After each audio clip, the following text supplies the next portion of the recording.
Hello friends, स्वागत है आप सभी का हमारे YouTube channel Unique Civil Services में। प्यारे दोस्तों, आज हम लोग एक बिहार विशेष में एक बेहतरीन टॉपिक करने जा रहे हैं जिससे प्रश्नों के आने की संभावना हर बीपीएससी में, चाहे वो प्रीलिम्स हो या फिर मेंस हो, बहुत ही बनी रहती है। तो आइए आज हम लोग शुरू करने जा रहे हैं चंपारण सत्याग्रह। अच्छा, सत्याग्रह का मतलब क्या होता है? बिना किसी हिंसा के किया गया आग्रह, है ना। तो उसी को हम लोग बोलते हैं सत्याग्रह, है ना। अब ये गांधी जी द्वारा प्रथम अहिंसक, मतलब बिना किसी हिंसा का जो था आग्रह किया गया था अंग्रेजों के द्वारा। तो चलिए इसकी पृष्ठभूमि में हम लोग चलते हैं कि आखिर चंपारण सत्याग्रह का मुख्य कारण क्या था। तो जैसा कि आप सबको विदित हो या पता हो कि बिहार के चंपारण जिले में ब्रिटिश उपनिवेशिक के समय बहुत अच्छी नील की खेती की जाती थी। नील की खेती के लिए चंपारण बहुत अत्यधिक प्रसिद्ध था। तो उसी क्रम में काल घटना में ऐसी ऐसी चीजें हुई थी जो कि एक विद्रोह को जन्म दिया था। तो चलिए शुरू करते हैं। चंपारण सत्याग्रह में पहले जिन्हें हम लोग पढ़ने जा रहे हैं वो है नीलहे। तो नीलहे क्या होते थे? जो अंग्रेज के व्यापारी होते थे, जो नील का व्यापार करते थे, जो अंग्रेज अधिकारी, उसे हम लोग नीलहे बोलते हैं। नीलहे क्या होता है? जो अंग्रेज व्यापारी थे उन्हें हम लोग नीलहे बोलते थे, है ना।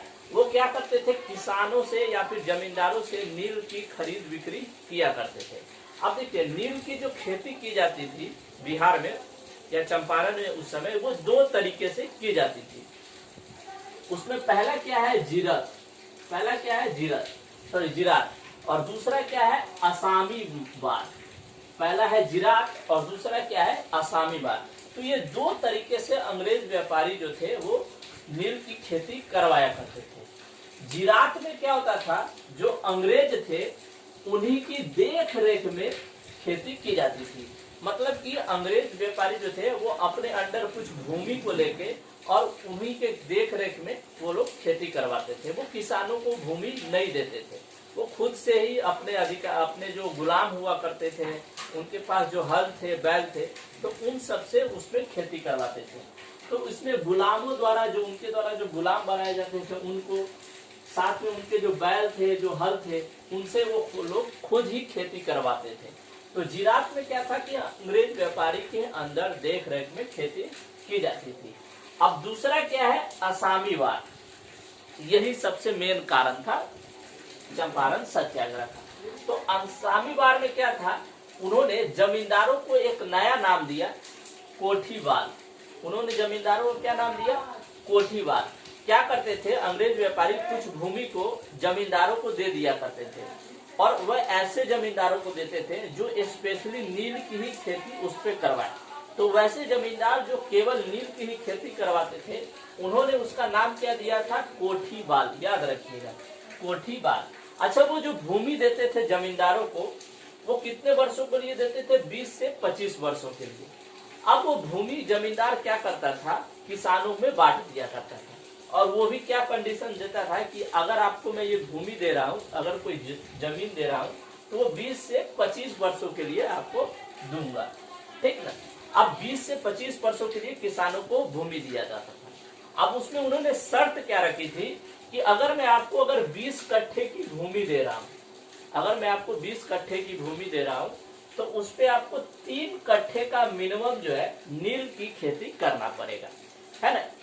क्या 20 कट्ठे की अगर मैं भूमि दे रहा हूँ तो उस पे आपको मिनिमम कितने कट्ठे में नील की खेती करना होगा? 3 कट्ठे में। तो इसीलिए हम लोग इसको बोलते हैं 3 कठिया कानून या 3 कठिया व्यवस्था। 3 कठिया व्यवस्था क्या होता था कि प्रत्येक 20 कट्ठे में आपको 3 कट्ठे में क्या करना पड़ता था? नील की खेती करना पड़ता था। तो याद रखिएगा इसको, इसलिए इसका नाम क्या पड़ा था? 3 कठिया व्यवस्था, ठीक। अब चूंकि देखिए, प्रत्येक 20 कट्ठे में उनको 3 कट्ठे में क्या करना पड़ता था? नील की खेती करना पड़ता था। अब नील की खेती करने पे क्या होता था कि अगर आप एक फसल किए, दूसरे फसल किए, तीसरा फसल, चौथा या पांचवा फसल आते आते तक जो 3 कट्ठा का जो भूमि होता था वो क्या हो जाता था? बंजर हो जाता था। अब फिर क्या, वो 3 कट्ठा में तो आप नील की खेती नहीं कर सकते हैं। फिर क्या होता था कि दूसरे 3 कट्ठे में आपको वापस से नील की खेती करना पड़ता था। तो इस तरीके से जो थे वो पूरा का पूरा जो क्षेत्रफल होता था 20 कट्ठा का, वो पूरी तरह बंजर में तब्दील हो जाता था। है अब जब पूरी भूमि आपकी बंजर हो गई, आप किसी तरीके से क्या उस पर किसी प्रकार का कोई खेती या किसी प्रकार का पेड़ पौधा जब नहीं लगा सकते हैं तो वो भूमि बंजर हो गई। अब बंजर होने के बाद क्या होता था, लेकिन कंडीशन क्या था कि ये 20 से 25 वर्षों के लिए दिया जाता था और प्रत्येक 2-3 वर्ष में 3 कट्ठा जो भूमि था वो बंजर हो गया। उसी तरीके से धीरे धीरे करते करते 20 से 25 वर्ष में क्या होता था, वो पूरा का पूरा 20 कट्ठा बंजर भूमि में तब्दील हो जाता था। अब जब ये पूरी की पूरी बंजर भूमि हो गई तो आप लगान कहाँ से देंगे, और जब लगान नहीं देंगे तो क्या होगा, अंग्रेज व्यापारी शोषण करते थे, है ना। तो अंग्रेज व्यापारी क्या करते थे, उन सभी किसानों का शोषण किया करते थे जो लगान देने से चूक जाते थे या जिनकी भूमि बंजर हो जाती थी, है ना। अब क्या हुआ, धीरे धीरे जो अंग्रेज व्यापारी थे या जमींदार जो थे वो किसानों का शोषण करना शुरू कर दिए। अब शोषण करने पे क्या होता था, उनका मानसिक शोषण किया जाता था, शारीरिक शोषण किया जाता था, है ना। उनकी संपत्तियां जब्त कर ली जाती थी, उनकी स्त्रियों को रेप वगैरह ये सब की घटनाएं बहुत अत्यधिक बढ़ गई थी। अब जब भी इस प्रकार की घटनाएं होती हैं तो उससे क्या होता है, विद्रोह का जन्म होता है। तो अब उसके बाद क्या हुआ, विद्रोह हुआ। तो विद्रोह जो हुआ था वो सबसे पहले नील की ही खेती करने वाले एक व्यक्ति थे जिनका नाम था राजकुमार शुक्ल। क्या नाम था उनका, राजकुमार शुक्ल। ये कहाँ के थे, तो ये बेलवा कोठी के थे, बेलवा कोठी के सतवरिया गांव के थे, है ना। कहाँ से थे, तो बेलवा कोठी के सतवरिया गांव से ये थे राजकुमार शुक्ल, है ना। तो इन पे भी अंग्रेजों ने क्या किया था, बहुत अत्यधिक शोषण किया था। ये भी शोषण से पीड़ित थे नील की खेती करने के बाद, है ना। अब क्या हुआ, जब ये शोषण बहुत अत्यधिक बढ़ गया तो मोतिहारी के जो वरिष्ठ लोग थे, है ना, जिसमें बहुत सारे वकील थे, उन्होंने 4 जनवरी 1915 को ये प्रताप प्रेस जो कि लखनऊ में था, 4 जनवरी 1915 को प्रताप प्रेस के जो कर्ता धर्ता थे जिनका नाम था गणेश शंकर विद्यार्थी, उनके पास पहुंचकर उन्होंने प्रताप प्रेस से चंपारण का अंधेरा, नाम याद रखिए, चंपारण का अंधेरा नामक एक पत्रिका प्रकाशित करवाई। क्या, 4 जनवरी 1915 को प्रताप प्रेस से गणेश शंकर विद्यार्थी के द्वारा चंपारण का अंधेरा नामक एक पत्रिका प्रकाशित करवाया था, जिसमें जो चंपारण के किसान थे उनकी दुख या दयनीय स्थिति को बताया गया था। ठीक, फिर आगे चल के एक बार फिर 17 जनवरी 1916 को, लगभग 1 वर्ष बाद, फिर से एक पत्रिका, वही प्रताप प्रेस से एक और पत्रिका निकाली गई जिसे हम लोग बोलते हैं प्रार्थना पत्रिका। प्रार्थना पत्रिका निकाली गई जिसमें जो चंपारण के किसान थे उनकी हृदय विदारक घटनाओं को लिखा गया था उसमें, है ना। तो आप याद रखिएगा, 4 जनवरी 1915 को प्रताप प्रेस से गणेश शंकर विद्यार्थी के द्वारा चंपारण का अंधेरा पत्रिका निकाला गया था। ठीक, फिर उसके बाद 1 वर्ष बाद 17 जनवरी 1916 को प्रार्थना पत्रिका निकाला गया था, किसके द्वारा, वही प्रताप प्रेस के द्वारा।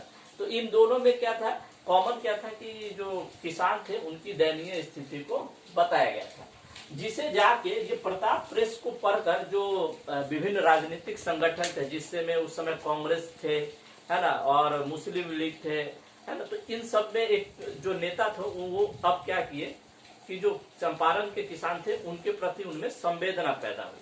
अब जब संवेदना पैदा राजनीतिक दलों में होने लगती है तो ऑब्वियसली बात है, जो राजनीतिक गर्माहट थी चंपारण को लेके वो क्या हो गई, धीरे धीरे प्रफुल्लित होने लगी, फलने फूलने लगी।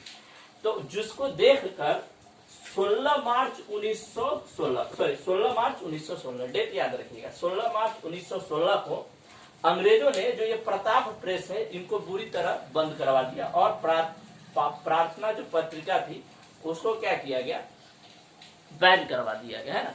तो जब विद्रोह पैदा होने लगता है तो अंग्रेज ऐसे ही करते थे, क्या करते थे, वो पूरी तरीके से उस सिस्टम को बंद करवा देते। तो उन्होंने क्या किया, प्रताप प्रेस को बंद करवा दिया, है ना। 16 मार्च 1916 को प्रार्थना जो पत्रिका थी उसको भी जब्त कर दिया।